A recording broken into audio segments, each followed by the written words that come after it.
ये हमारा अध्यात्म का अनुभव की बात है। नहीं तो क्या कर दिया जाए जिससे आप बच सकते हो? सोचो, आपको क्या मिल जाए? एक ऐसा शब्द बोल दो जिससे आप निर्भय, निश्चिंत और निःशोक हो सकते हैं। एक बोलो कि ये मिल जाए तो मैं बिल्कुल निश्चिंत हो जाऊंगा और आज से कोई कामना नहीं करूंगा। बोलो, कोई एक बात बोलो। नहीं बोल सकते। आज हमारे बच्चों में बहुत जल्दी इतना सोचने की क्षमता आ गई है कि अब तो यार जीवन किस काम का। कहीं कोई ब्लैकमेल कर रहा तो जीवन, अरे हमें लड़ना है।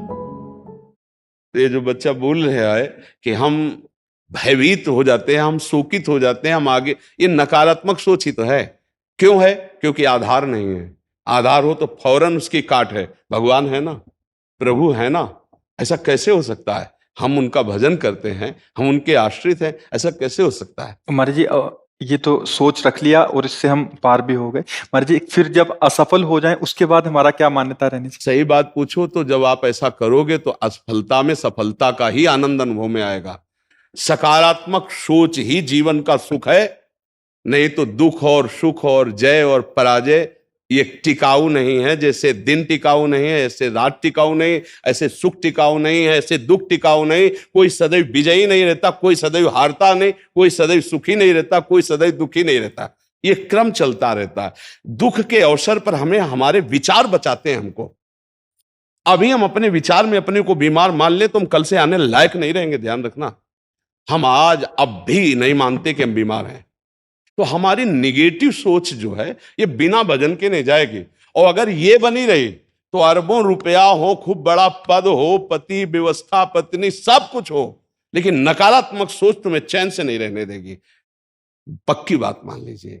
इसको सुधारना है तो सत्य पे आइए, धर्माचरण कीजिए, पवित्र चरित्र रखिए और नाम जप कीजिए। आपकी सोच बदल जाएगी। देखो, आपकी सोच अच्छी है तो आप थोड़ा कम पैसे वाले भी है ना, गरीब भी हैं, तो मस्त रहेंगे। सोच सही नहीं है तो चाहे आपके पास अरबों रुपया हो, आपका जीवन नरक जैसा रहेगा। क्योंकि आपकी सोच अशांति, कलह, नाना प्रकार की वासनाओं में, खेल में फंसाकर आपको नष्ट कर देगी। तो हमें लगता है कि बिना अध्यात्म के चिंता, भय, शोक इसका दूर होना बहुत कठिन है। नाम जप करो, चरित्र पावन रखो। आज प्रायः चरित्र को हम नहीं सुरक्षित रख रहे। ये समझ लीजिए कि चरित्रवान के पास ऐश्वर्य चरण चूमता है। चरित्रहीन चाहे आप जितना धन एकत्रित कर ले, शांति और सुख का अनुभव नहीं कर सकते। अब ये बात शास्त्र की और संतों की मानना स्वीकार करो तो अभी आनंद की अनुभूति हो जाए। हमारा चरित्र देखो, हम राम चरित्र गाते हैं। राम जी रघुवंश में प्रकट हुए और रावण उत्तम कुल पुलस्त करनाती, ब्राह्मणत्व उत्तम कुल पुलस्त करनाती, लेकिन चरित्रहीन हो गया तो राक्षस कहा गया। समझ रहे? चरित्र गाते हम, राम चरित्र गाते हैं। मां केवल अंतर है नहीं, वही बड़ी रा उसमें भी लगी हुई है। रा वह रा मां, वही भगवद अंश है, जय विजय और कोई दूसरा नहीं है। ये लीला करके दिखाया कि एक चरित्रहीन हो गया तो राक्षस है, और चरित्रवान तो वही भगवान। सब में भगवान है, वही अब लीला कर रहे हैं। देखो, हम अपने चरित्र को पावन रखें, हम धर्म से चले, नाम जप करें तो अब कहीं भी आपके अंदर नकारात्मक भाव आपको परास्त नहीं कर सकता। ये हमारा अध्यात्म का अनुभव की बात है। नहीं तो क्या कर दिया जाए जिससे आप बच सकते हो? सोचो, आपको क्या मिल जाए? एक ऐसा शब्द बोल दो जिससे आप निर्भय, निश्चिंत और निःशोक हो सकते हैं। एक बोलो कि ये मिल जाए तो मैं बिल्कुल निश्चिंत हो जाऊंगा और आज से कोई कामना नहीं करूंगा। बोलो, कोई एक बात बोलो। नहीं बोल सकते, क्योंकि एक के साथ हजारों बातें लगी हुई हैं। एक केवल वो है कि परमात्मा मिल जाए तो फिर सब पूर्ण हो जाए। जिसके पाने के बाद कुछ पाना बाकी नहीं रहता, जिसके जानने के बाद कुछ जानना बाकी नहीं रहता, और जिसको अनुभव करने के बाद कोई भय नहीं रहता।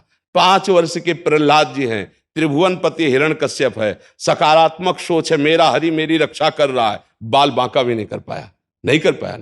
हाँ, अगर हमारी कभी पराजय होती तो उस समय भगवान इतना बल देते हैं, इतना सुख देते हैं कि वो पराजय क्षण में नष्ट हो जाती है, हमें शोक नहीं होता। देखो, बड़े बड़े भक्तों को पराजय का मुख देखना पड़ा।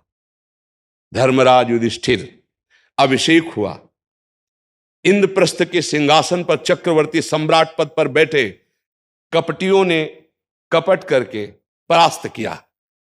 12 वर्ष का वनवास, 1 वर्ष का अज्ञातवास, परिणाम भारी कष्ट सहा।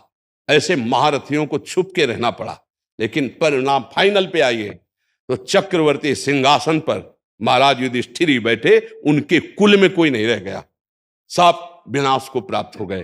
तो हमें लगता है धर्माचरण, भगवद आश्रय, पराजय कभी होती भी है तो वो विजय की ही आशा पुष्ट करती है, और भगवान इतना बल देते हैं कि पराजय उसे दुख नहीं दे पाती है। तो इसलिए हमें नाम जप करना चाहिए, भगवद आश्रित होकर के अध्यात्म को समझना चाहिए।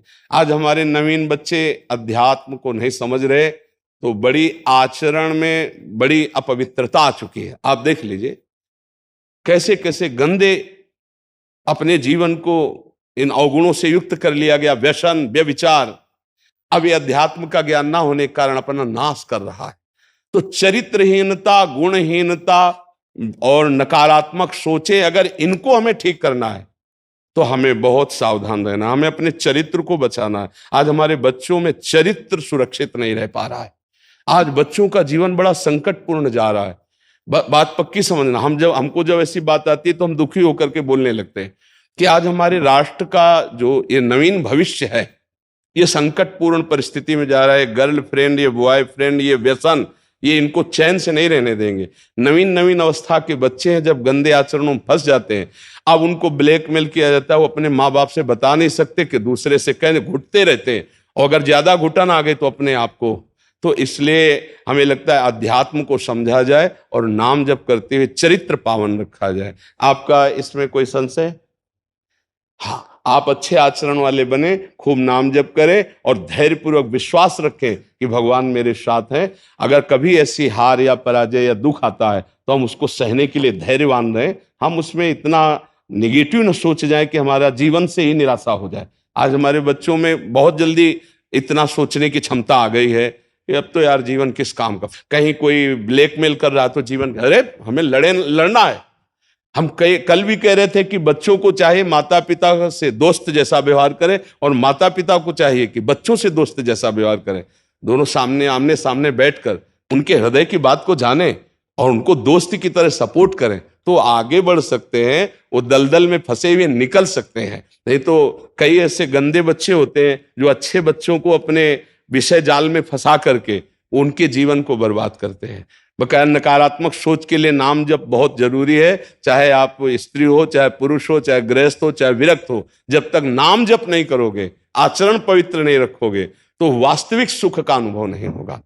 नाम जप बहुत आवश्यक, इसलिए हम सबसे प्रार्थना करते हैं नाम जप करो, शराब मत पियो, मांस मत खाओ, पराई माता बहनों की तरफ गंदी दृष्टि से मत देखो, गंदे आचरण मत करो। ये मनुष्य जीवन ऐसे गंदी बातों के लिए नहीं मिला। गृहस्थी में हो तो धर्माचरण करते हुए धर्म पूर्वक विषय भोगो और नाम जप करो, भगवान को प्राप्त हो। जी।